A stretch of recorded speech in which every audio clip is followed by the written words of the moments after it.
बच्चे किस प्रकार ज्ञान का निर्माण करते हैं और अर्थ निकालते हैं?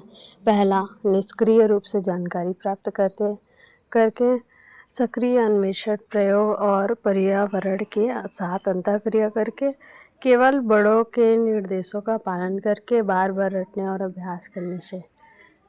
सक्रिय अन्वेषण, प्रयोग और ये दूसरा वाला ऑप्शन सही हो जाएगा। निम्नलिखित में से कौन सा कारक सीखने को आंतरिक रूप से प्रेरित करता है? मतलब सीखने को आंतरिक रूप से प्रेरित करता है। माता पिता से मिलने वाली प्रशंसा, परीक्षा में प्रथम आने पर मिलने वाला नगद पुरस्कार, ये सारे बाह्य है। मतलब बाहरी जो आपको पुरस्कार मिल रहा है, मोटिवेशन मिल रहा है, वो है ये। और आंतरिक पूछा है तो क्या होगा? किसी विषय को जानने, सीखने की व्यक्तिगत रुचि और आनंद। अगला है, एक शिक्षक को बच्चों द्वारा की जाने वाली गलतियां और त्रुटियों को किस रूप में देखना चाहिए? तो इसका राइट आंसर क्या हो जाएगा? बच्चों की सोच और सीखने की प्रक्रिया को समझने में एक महत्वपूर्ण अवसर के रूप में। अगला है, जीन पियाजे के अनुसार आत्मीकरण, एसिमिलेशन क्या है? पुरानी योजनाओं को पूरी तरह से भूल जाना, नई जानकारी को वर्तमान संज्ञानात्मक संरचना या स्कीमा में शामिल करना, नई जानकारी के कारण मौजूदा स्कीमा में पूरी तरह बदलाव करना, समाज के नियमों के अनुसार व्यवहार करना। इसका राइट आंसर तो नई जानकारी को वर्तमान संज्ञानात्मक संरचना या स्कीमा में शामिल करना। मतलब आपकी जो स्कीमा है, आपकी जो धारणा है पुरानी, उसमें आप जो है नई जानकारी को ऐड करो। इसको बोलते हैं एसिमिलाइजेशन। अगला है, राष्ट्रीय पाठ्यचर्या रूपरेखा NCF के अनुसार शिक्षक की भूमिका किस प्रकार की होनी चाहिए? शिक्षक की भूमिका किस प्रकार होनी चाहिए? तो फैसिलिटेटर की तरह होनी चाहिए। क्या? सुविधा दाता की तरह होनी चाहिए शिक्षक की भूमिका। एक सामाजिक संरचनावादी कक्ष में ध्यान किस पर केंद्रित होना चाहिए? किस पर केंद्रित होना चाहिए भाई?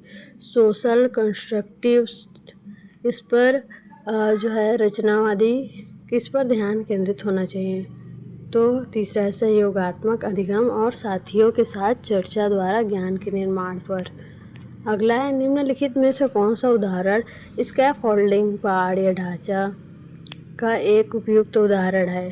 छात्र को सीधे सही उत्तर बता दें, नहीं। समस्या समाधान के दौरान जहां छात्र अटक जाए वहां संकेत या आधा हल किया हुआ उदाहरण देना। गलत उत्तर देने पर छात्र को शारीरिक दंड देना, नहीं। बिना किसी सहायता के छात्र को अकेले छोड़ देना, ये बिल्कुल नहीं होगा।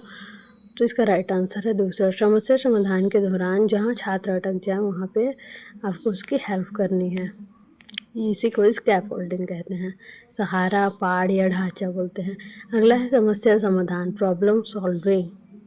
प्रॉब्लम सॉल्विंग कौशल को बढ़ावा देने के लिए निम्नलिखित में से कौन सी रणनीति सबसे प्रभावी है? आपको क्या करना है? किसी प्रॉब्लम को सॉल्व करना है, तो कौन सी रणनीति सबसे प्रभावी होगा? छात्रों को केवल एक ही रटी रटाई विधि का प्रयोग कराना, जो कि बिल्कुल गलत है। दूसरा है, छात्रों को स्वतंत्र रूप से मंथन करने, ब्रेनस्टॉर्मिंग करने और वैकल्पिक समाधान खोजने के लिए प्रोत्साहित करना। ये इसका राइट आंसर। अगला है, इमोशन, संवेग और कॉग्निशन यानी कि संज्ञान के बीच क्या संबंध है? संवेग और संज्ञान एक दूसरे से पूरी तरह स्वतंत्र है, ये गलत है। संवेग संज्ञान को प्रभावित करते हैं लेकिन संज्ञान संवेग को प्रभावित नहीं करता, ये भी गलत है, क्योंकि दोनों एक दूसरे को प्रभावित करते हैं। तो इसका राइट आंसर है तीसरा वाला। एक शिक्षिका अपनी कक्षा में विविधता यानी कि डाइवर्सिटी, सांस्कृतिक, भाषाई, क्षेत्रीय विविधता है, उसको स्वीकार कर लेती है और उसे एक संसाधन के रूप में प्रयोग करती है। मतलब उसके क्लास में वो जो है विविधता को कोई परेशानी न मान के संसाधन, टूल्स के रूप में उसको प्रयोग करती है। वह किस प्रकार के दृष्टिकोण का पालन कर रही है? तो वो समावेशी दृष्टिकोण का पालन कर रही है, इंक्लूसिव अप्रोच का।